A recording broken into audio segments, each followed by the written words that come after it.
Oh, thank you for joining me. In fact, thank you for joining us.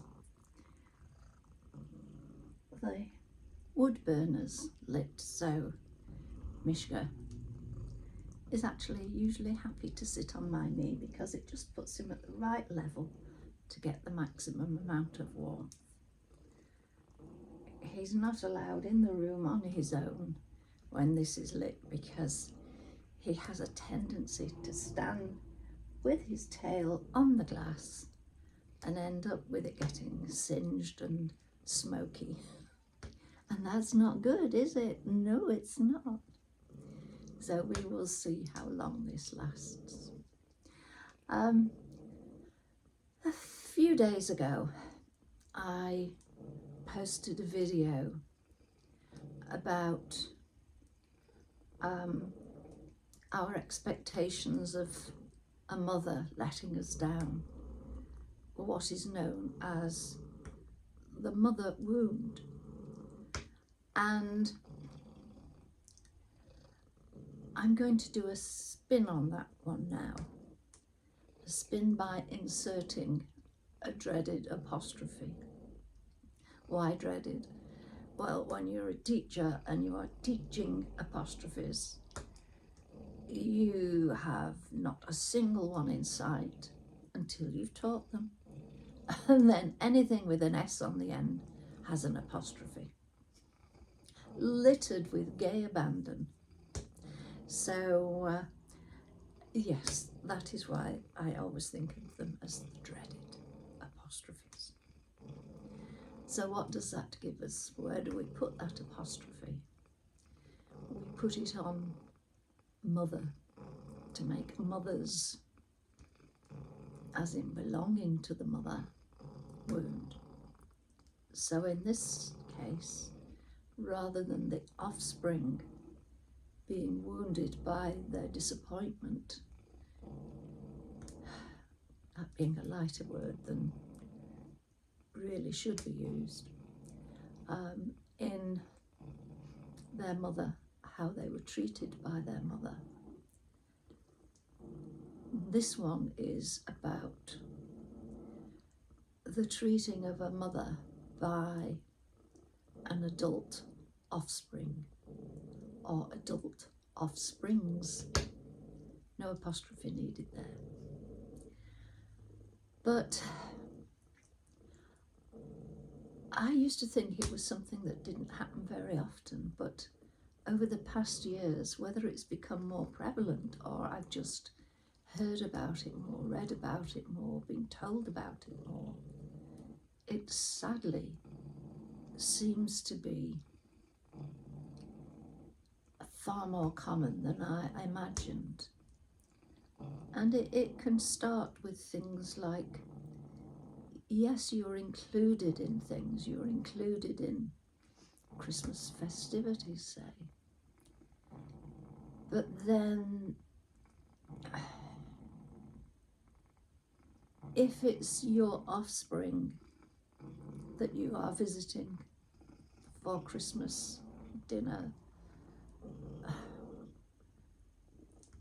then I've heard of so many occasions where said offspring have said to mother, would you mind taking a photograph of the family? And that didn't include the mother.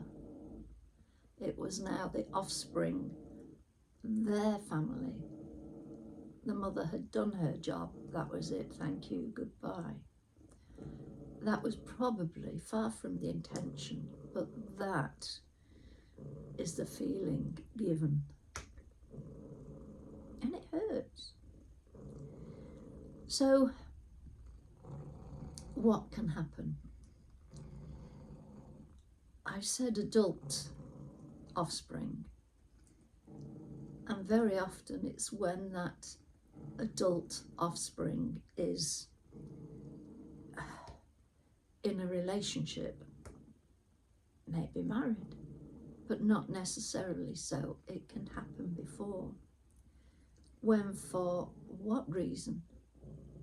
Reasons usually unknown, said offspring sees it's their duty to go in for a dig to their mother. What do I mean in for a dig? Well, verbally, telling them that they are old, boring, maybe, but you don't tell anybody that, especially your mother. Maybe it's emotional abuse. As far as I'm concerned, that's always the worst kind. Maybe the building up of expectations. Well, if you make a list of jobs that you'd like me to do, I'll come next month and get them done. So hopes are built up to come smashing down. And you reach the stage of not even building up the hopes. And sometimes physical.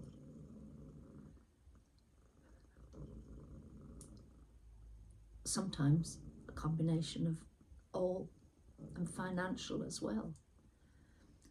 And this could very well be an offspring to whom you have given a lot of money to help them, maybe through university, maybe as a deposit for their house, maybe just to keep them going. You've given them time, and to me that counts a lot more than money. Giving somebody time is the most precious thing that you can do. So telling somebody that you're going to give them time and they're not doing it, that can hit really hard. And the name calling. Yes, I said about you're boring, but you're an old woman living on their own. Yes, that's a fact. But they don't have to say it. To say it is just in for that dig again. Bye-bye, Mishka. And the combination of all of these, they really hurt. The time bit. If only you could add up the hours that you spent helping them, taking them places, supporting them, doing things for them, doing things with them, encouraging them. Hours and hours and hours. Many at your own expense, and I don't mean financial, but at the expense of something that you wanted to do, maybe you needed to do. So it meant that after they'd gone to bed, you had to get on with what you needed to do. Maybe a mountain of ironing. But, so many mothers just do these things and they're not done in the expectation of payback. But they're certainly done with an expectation of acknowledgement of what you did, rather than you being this person who is beneath contempt. And the more it goes on, the more it grinds down, and it leaves this mother who is being abused. There's no other word for it, that's all it is, abuse. That they lose their confidence, their mental well-being is affected, their health is affected. And really the only way is to let them go. Don't respond.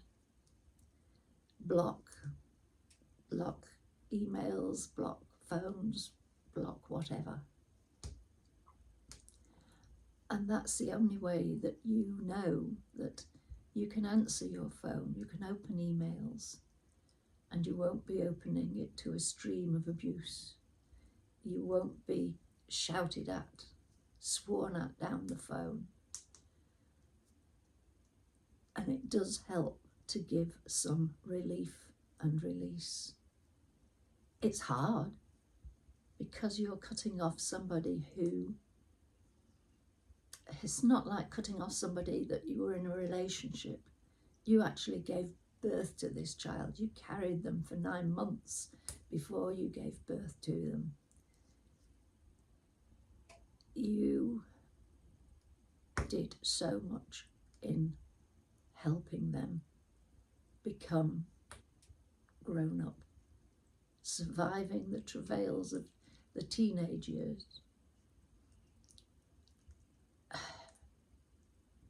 And I just feel for these mums, and there are a lot. And if there's one offspring who reads this and recognises themselves in it, I would like to think that they would give a heartfelt apology. Because as far as I'm concerned, and having listened to others, just letting them back into your life without a recognition of what they did, which is often denied, I didn't do that, then you are giving permission for that to continue. Whereas if they walk the walk as well as talking the talk of a true heartfelt apology, then you stand a better chance of mending those bridges, of building new bridges maybe, of seeing a son or a daughter that you haven't seen for a long time, maybe grandchildren that you haven't seen. So, on that note, as my right arm is beginning to get a little bit warm, I shall say thank you. And if this resonates with any mums out there, knowing that you are not alone doesn't help, but you aren't. It's not just you. And it does feel very personal, but that's something that you can, no, it's not just me.